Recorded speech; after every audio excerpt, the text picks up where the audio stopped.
अब सिवान में भी संभव हो गया घुटने और रीढ़ की हड्डी का ऑपरेशन, वो भी काफी कम खर्च में। देश के बेहतरीन डॉक्टर संदीप कुमार के द्वारा नव्या हॉस्पिटल सिवान में। तो अगर आपको है हड्डी संबंधित किसी प्रकार की कोई परेशानी तो आज ही चले नव्या हॉस्पिटल, डॉक्टर्स कॉलोनी चौक, हॉस्पिटल रोड सिवान और इसके दूसरे ब्रांच सूरापुर सिसवन रोड सिवान। शहर के महादेवा में स्थित महादेव शिव मंदिर के प्रांगण में पंडित दीनदयाल उपाध्याय की जयंती मनाई गई। इस मौके पर सूबे के स्वास्थ्य मंत्री मंगल पांडे उपस्थित थे।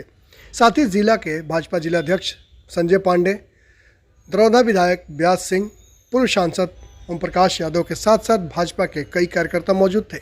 इस मौके पर सिवान वार्ड संख्या 16 के वार्ड कमिश्नर राजन शाह ने मंगल पांडे को अंग वस्त्र के साथ सम्मानित किया। वहीं स्वास्थ्य मंत्री मंगल पांडे ने कहा कि पंडित दीनदयाल के जीवन वृत्तांत को हमें जानना चाहिए और उनके पद चिन्हों पर चलना चाहिए। उनका मानना था कि गरीबों और जरूरतमंदों की सेवा ही परम धर्म होता है। आइए सुनते हैं स्वास्थ्य मंत्री मंगल पांडे ने क्या कहा।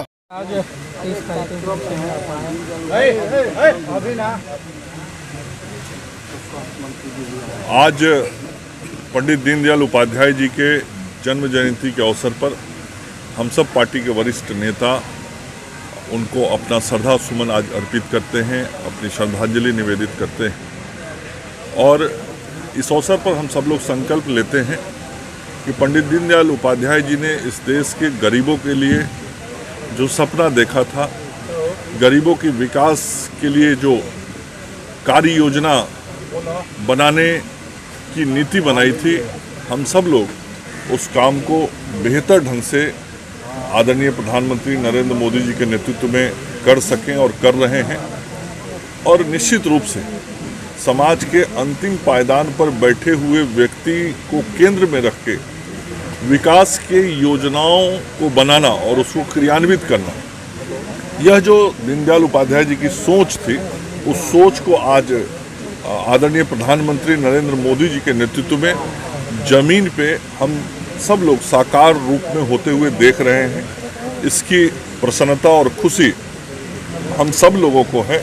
और भारतीय जनसंघ से लेकर भारतीय जनता पार्टी तक की जो पीढ़ी इस देश के निर्माण के कार्य में लगी रही, आज सब आह्लादित होते हैं कि हम उन विचारों के वाहक हैं जिन विचारों को पंडित दीनदयाल उपाध्याय जी ने हम सब लोगों के सामने रखा था।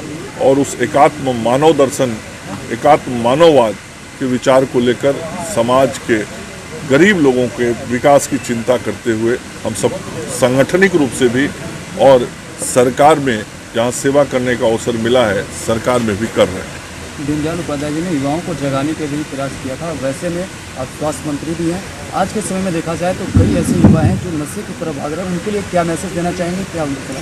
देखिए, युवा किसी भी समाज और देश की आत्मा होते हैं, बैकबोन होते हैं।